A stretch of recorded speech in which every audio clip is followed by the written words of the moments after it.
dan salam budaya. Selamat datang di podcast kami. Ini merupakan bagian dari berbagai kegiatan MKWK dengan menggunakan model pembelajaran transformatif berbasis proyek melalui Festival Literasi dan Etnografi Papua. Nah, hari ini kita akan membahas mengenai keberagaman yang ada di Papua Selatan, khususnya kebudayaan dan kebahasaannya. Papua Selatan ini merupakan wilayah yang kaya akan keberagaman. Oleh karena itu, pembahasan kita kali ini yaitu membahas tentang mengapa pentingnya untuk menjaga serta melestarikan kebudayaan yang ada di Papua Selatan. Bersama dengan saya dan dua narasumber-narasumber yang hebat yang akan memberikan pengetahuan serta pengalamannya terkait keberagaman kebudayaan. Di sebelah saya ada Bapak Isaya Siaindiken, Bapak Kebudayaan Papua Selatan. Bagaimana kabarnya, Pak? Baik. Selamat pagi para pemirsa dimanapun berada. Salam budaya. Oke. Di sebelahnya lagi ada Bapak Dr. Tobias Garuaka selaku dosen Universitas Musamus Merauke. Baik, selamat pagi, saya Tobias. Salam literasi dan salam kebudayaan. Oke, langsung saja ya Pak. Bagaimana tanggapan Bapak terkait keberagaman yang ada di wilayah Papua Selatan ini, khususnya terkait kebahasaannya? Ya. Apalagi banyak orang yang beranggapan bahwa Merauke ini merupakan miniatur Indonesia. Bagaimana pandangan Bapak Isayas terlebih dahulu? Ya, terima kasih. Bangsa yang besar harus menghargai kebudayaannya. Terus, keberagaman budaya itu sifatnya dinamis, tidak statis. Lalu setiap saat dia berubah. Negara ini adalah negara yang plural, ya, pluralitas kesukubangsaan atau kebudayaan. Ya, biasa orang bilang berbeda-beda tapi tetap satu. Ya. Lalu dinamika kebudayaan itu mengikuti zaman, di mana di satu saat dia akan berubah. Ya, itu yang disebut dengan invention atau inovasi dalam kebudayaan ketika akulturasi atau dua budaya ketemu. Budaya mana yang rohnya lemah pasti dia kalah dan mengikuti budaya yang rohnya kuat, dan satu saat mereka mengakui kebudayaan itu mereka punya. Ya, apalagi kita di Kabupaten Merauke ini sudah berbagai suku bangsa, lalu bahasanya sudah banyak, kemudian eksistensi kebudayaan tidak dipertahankan. Generasi di Papua merasa minder kalau mereka bicara bahasanya sendiri. Ya, akhirnya mulai terjadi inovasi dalam kebudayaan itu. Mereka mulai bahasa mereka mulai beralih fungsi melalui banyak media yang ya nilainya mulai bergeser jauh. Tetapi sebenarnya bahwa keberagaman budaya itu penting, di mana ada beberapa kebudayaan saling bertemu dan saling berinteraksi. Ya, harus kita saling menerima, tetapi tanpa meninggalkan kebudayaan kita sendiri. Karena itulah jati diri dan kita berasal dari situ. Tidak boleh mengikuti kebudayaan orang, tetap kita pertahankan kebudayaan sehingga dia disebut keberagaman budaya. Ya, Jawa punya budaya ada, Marin punya budaya ada, Maluku punya budaya ada, dia dipersatukan jadi Indonesia, pesona Indonesia atau Indonesia yang damai. Berarti keberagaman itu menjadi hal yang penting untuk dilestarikan ya Pak? Keberagaman bukan satu ancaman atau bukan satu tekanan. Keberagaman itu kekayaan, kekayaan bangsa yang harus dilestarikan dan dipertahankan. Kalau menurut Bapak Tobias, bagaimana terkait perkembangan dari segi kebahasaannya? Ya. Baik, terima kasih. Ini menarik pertanyaannya, bagaimana Merauke menjadi salah satu miniatur Indonesia. Kita sepakat bahwa keberagaman itu adalah satu kekayaan yang memang kita harus banggakan, dengan catatan bahwa kita harus tetap mempertahankan setiap jati diri daripada setiap suku. Jadi karena negara kita adalah negara yang pluralis, maka kita tetap berbangga bahwa bahasa dan budaya adalah satu kekuatan, satu kekayaan yang memang harus dilestarikan, tetapi tetap berada bersatu cita-cita bahwa setiap budaya, setiap suku bangsa yang hidup di Merauke kita saling menghargai, saling menjaga, terus saling membantu di dalam proses pelestarian budaya dan bahasa. Sebagai akademisi, bagaimana pendapat Bapak terkait nilai-nilai kebudayaan dalam kehidupan masyarakat dan apa peran pendidikan dalam melihat hal tersebut? Ya, saya pikir tentu kita punya banyak persoalan terkait dengan bagaimana pelestarian budaya, terutama terkait dengan indigenous people atau budaya-budaya lokal. So, dalam hal ini kita bicara cakupannya suku Marin, Mandobo, Muyu, Mapi, dan Asmat.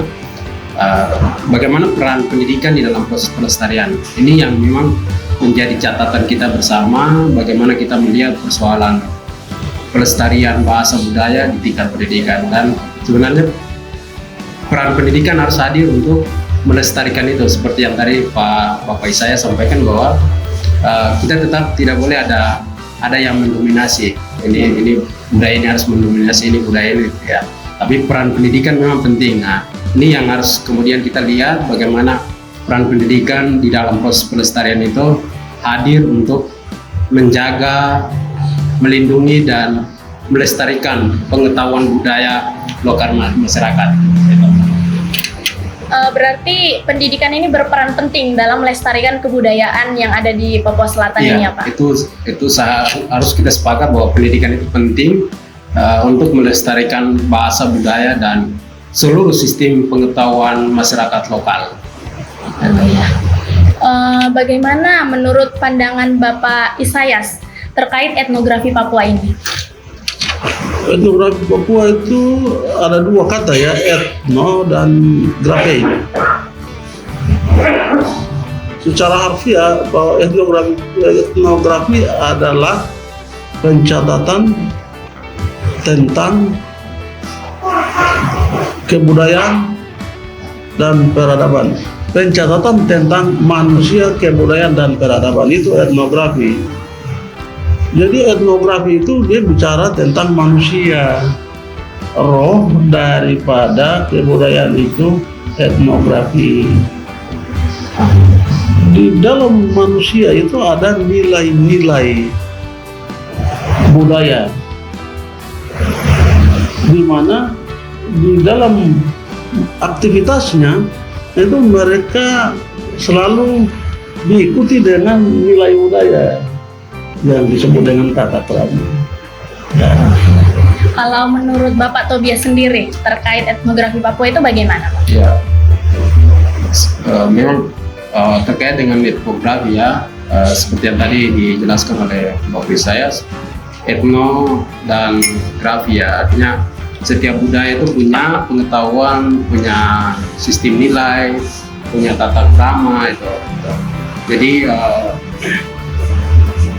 sebenarnya supaya kita tidak terlalu berbicara panjang lebar soal etnografi, tapi bagaimana kita berfokus pada bahwa di dalam budaya itu tentu terkandung nilai pola hidup, pola sistem pengetahuan, mata pencarian, dan seluruh sistem-sistem yang yang tentu masyarakat punya pengetahuan itu. Gitu. Nah, tentu berbeda-beda setiap suku, apalagi kalau kita di Merauke ya, itu punya suku A, B, dan C itu punya pengetahuan masing-masing. Nah itu. Nah, jadi terkait dengan etnografi Papua, ini cakupannya sangat luas. Artinya kalau kita bicara soal Papua berarti dari Sorong sampai Merauke. Gitu. Nah ini adalah satu kekayaan Indonesia yang memang harus dijaga, dilindungi, dan dilestarikan lewat yang tadi disampaikan, dipertanyakan, yaitu berkaitan dengan pendidikan. Saya pikir itu. Sebagai seorang pendidikan, bagaimana pandangan Bapak Tobias terkait kebudayaan yang mendunia? Apakah ketika kebudayaan kita dikenal di dunia, maka nilai-nilai sakral yang ada di dalam kebudayaan tersebut akan semakin punah atau semakin terkikis? Bagaimana pandangan Bapak? Baik, terkait dengan perkembangan globalisasi, perkembangan teknologi saat ini, saya pikir ini harus tetap menjadi tantangan, tetapi ini juga menjadi peluang untuk kita. Artinya bahwa kita tidak akan menolak perkembangan hari ini, karena memang kita harus menerima itu sebagai satu tantangan. Nah, yang menjadi catatan penting itu adalah bagaimana nilai-nilai kebudayaan itu tetap dipertahankan, karena pada dasarnya kita sepakat bahwa budaya tetap menjadi pijakan setiap suku, bahasa, suku bangsa ya. Itu karena budaya, di dalam budaya itu terkandung nilai-nilai filosofi, dan kemudian ketika orang bicara pendidikan, misalnya orang Marin, ketika orang bicara pendidikan maka harus kembali ke budaya, karena budaya menjadi pijakan untuk kemudian orang maju. Tadi saya diskusi dengan bapak saya, misalnya Murawa ini adalah di dalamnya nilai filosof untuk bagaimana orang kemudian maju, berpacu untuk itu. Nah, kalau berkaitan dengan perkembangan ini, maka saya ingin mengungkap dua hal, ada etik dan emik. Nah, ini sebenarnya istilah ini untuk penelitian sebenarnya, tapi emik itu adalah bagaimana masyarakat itu punya pengetahuan. Nah, pengetahuan ini harus dijaga, dilindungi, dan dilestarikan ya dari generasi ke generasi. Etik ini misalnya orang meneliti kebudayaan orang Papua, maka dia kemudian tidak boleh terlalu subjektif menurut pandangan dia, tapi dia berusaha untuk berada pada posisi pengetahuan masyarakat itu. Jadi saya pikir untuk perkembangan tidak menjadi masalah, tetap kita berada pada tahapan itu, tapi kita juga sadar bahwa ternyata budaya itu penting untuk kita maju. Gitu. Saya ingin memberikan satu kalimat, misalnya setinggi langit kita melangkah atau kita terbang, tapi kita tidak boleh lupa bahwa budaya tetap akan menjadi pijakan. Kalau kita lupa budaya, maka kita pincang. Gitu. Perkembangan zaman kan semakin maju nih Pak, dan ada banyak hal-hal yang kemudian semakin terkikis, termasuk budayanya. Nah, bagaimana cara-cara yang harus dilakukan untuk menjaga kebudayaan yang ada di tanah Merauke ini? Iya, salah satunya memang adalah melalui gerakan-gerakan literasi. Gerakan literasi artinya kita tidak terbatas pada membaca dan menulis, tapi gerakan semacam ini adalah gerakan-gerakan untuk mempertahankan budaya, memberikan pengetahuan, memberikan transformasi pengetahuan kepada masyarakat bahwa ternyata tanpa budaya kita tidak punya pijakan yang kuat. Gitu. Nah, gerakan-gerakan ini perlu dilakukan terus. Kita juga sadar bahwa harus ada kebijakan atau regulasi yang membantu kita untuk melangkah. Misalnya salah satunya didorong lewat pendidikan tadi. Ya, misalnya kurikulum yang berbasis kearifan lokal, gitu, atau dalam bahasa ilmiah ada itu terkait dengan bagaimana kita merumuskan nilai-nilai budaya itu di dalam satu kurikulum itu dalam proses pembelajaran. Saya pikir itu. kita beralih ke Bapak Isayas. Bagaimana pandangan Bapak terkait kebudayaan-kebudayaan yang semakin terkikis? Apakah ada cara-cara untuk menjaga kebudayaan tersebut agar tetap eksis di tanah Merauke ini? Sebenarnya kalau kebudayaan itu dia dinamis, tadi Bapak sudah bilang dia dinamis, dia berkembang sesuai sama. Kalau Bapak ini bicara ke belakang, anak muda sekarang bilang kuno, Pak itu saya kok kuno itu. Jangan berpikir ke belakang, kita sedang maju. Ya, tapi kau sedang maju, kau sudah terbang, tapi kau yang kau sedang berusaha mau menggapai itu, kau tidak dapat dia, terus mau kembali ke belakang tidak dapat, jadi kau tergantung di tengah situ. Karena terlepas dari budaya. Jadi pendidikan itu dia anaknya kebudayaan. Bagaimana pendidikan kalau sudah tidak tahu bapaknya? Semua pengetahuan ini bersumber dari kebudayaan, 7 unsur kebudayaan, universal culture. Pengetahuan, pendidikan itu ya bapaknya kebudayaan, anaknya itu pendidikan. Sistem teknologi, ya bapaknya kebudayaan, anaknya teknologi. Religi itu teteknya kebudayaan, anaknya agama. Jadi kebudayaan itu dia sains, ya. Dari sains itu jadi etnosains.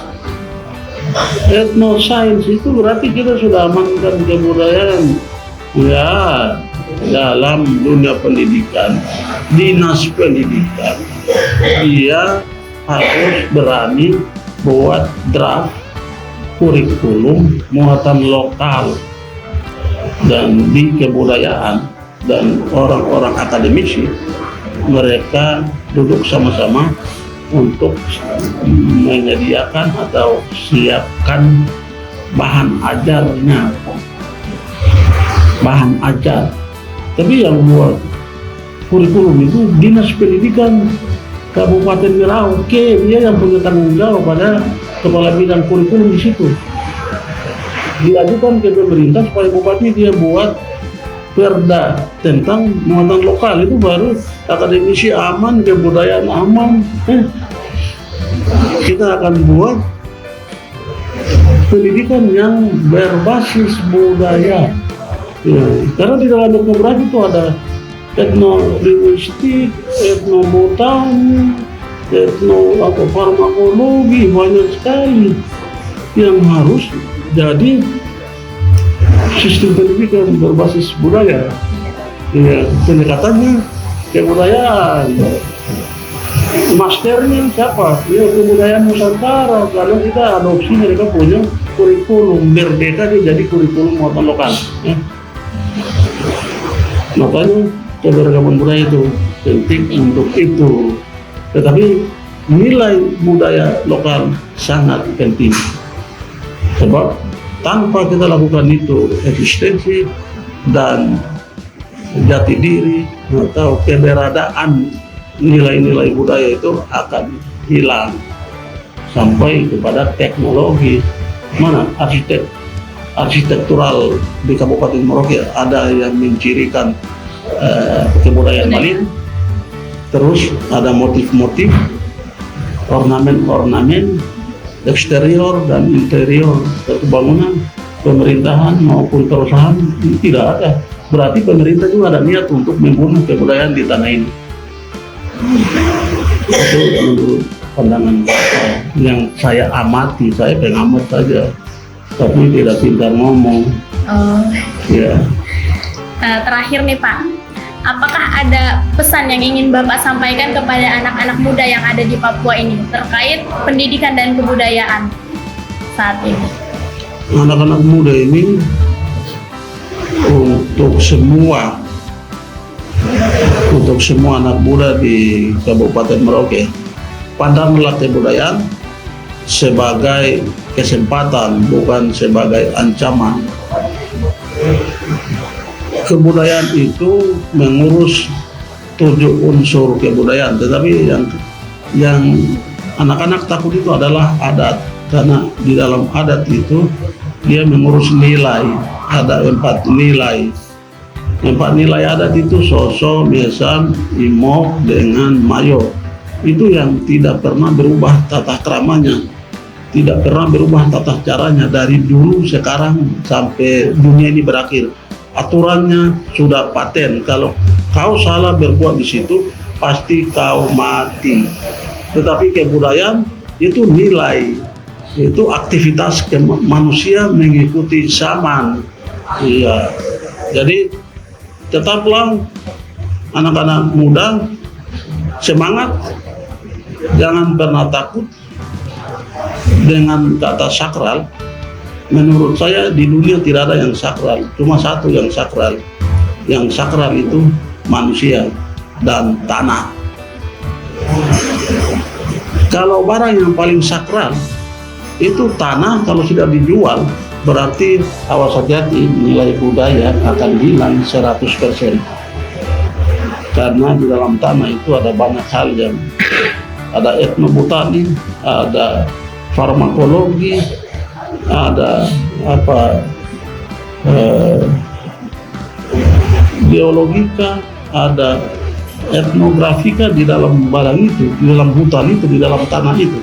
Kalau sudah dijual tanah, berarti kebudayaan itu ada kemungkinan, bukan ada kemungkinan, itu sudah punah. Ya, bahasa habis, terus kebudayaan adatmu itu habis. Jadi jangan pernah takut untuk mengatakan kebudayaan itu aktivitas, karena dia akan membantu di dalam kehidupan sehari-hari. Tata krama Mali harus dipertahankan. Bagaimana cara menyapa orang, bagaimana cara menerima orang, bagaimana cara membantu orang, bagaimana cara penyelenggaraan pendidikan di kampung, harus menggunakan etnolinguistik atau pakai bahasa Indonesia. Mulai dari etnolinguistik, bukan dari bahasa Indonesia. Mulai dari bahasa ibu, bahasa yang anak di kampung itu untuk pertama kali dia lahir dan mengenal bahasa ibu itu. Pendidikan mulai dari situ, bukan dari bahasa Indonesia. Balik dia, anak-anak muda ini apa pesan? Balik cara mendidik anak di kampung mulai dari diri sendiri, bukan dari orang lain. Terima kasih. Kalau menurut Bapak Tobias, apakah ada pesan-pesan yang ingin Bapak sampaikan kepada anak-anak muda Papua terkait pendidikan dan kebudayaan? Ya, baik, terima kasih. Pertama, memang kita harus berbangga bahwa budaya, bahasa, dan sistem pengetahuan itu adalah satu kekayaan yang harus kita jaga, kita lindungi, kita lestarikan, dan terus dipertahankan. Maka jangan kemudian kita malu dengan kekayaan itu, yang saya maksud kekayaan budaya, karena kebudayaan itu adalah kehidupan kita. Maka kita di dalam mengikuti proses perkembangan saat ini, kita jangan lupa untuk tetap belajar untuk mengetahui budaya, mempertahankan dan melestarikan. Karena pada dasarnya kehidupan kita mulai lahir, kita mulai beranjak remaja, kita mulai beranjak dewasa, kita berada pada lingkungan kehidupan dewasa, sudah menikah, dan sampai dengan tahapan kita tua, dan itu adalah tentu di dalam sistem budaya itu punya tata nilai dan sistem pengetahuan. Maka pesan saya, kita tetap berpegang teguh pada budaya walaupun kita berada pada lingkungan kehidupan globalisasi yang memang menawarkan berbagai macam hal, tetapi tetap kita berpegang teguh pada budaya, karena budaya itu menjadi pijakan kita. Tanpa budaya kita lemah, kita pincang, dan kita akan jatuh, dan ketika kita sudah jatuh tidak akan bangun kembali. Maka pesan saya, tetap cinta budaya, bahasa, pengetahuan kearifan lokal, dan tetap berbangga bahwa kehidupan kita dari Merauke sampai Aceh, dari Aceh ke Merauke, kita punya budaya yang sangat kaya, kita punya keberagaman itu, maka kita harus saling menjaga, melindungi, dan saling merangkul untuk penyelamatan pengetahuan kearifan lokal itu. Saya pikir itu. Oke, terima kasih. Dari beberapa pendapat, pandangan-pandangan, dapat saya simpulkan bahwa keberagaman kebudayaan itu sangat penting untuk kita lestarikan, karena di atas pendidikan itu masih ada kebudayaan. Dan dengan kita melestarikan dan menghargai kebudayaan-kebudayaan itu, maka kita dapat memastikan bahwa warisan budaya yang kaya tersebut akan bisa hidup dan berkembang dari generasi ke generasi. Demikianlah pemaparan materi. Terima kasih dan sampai jumpa.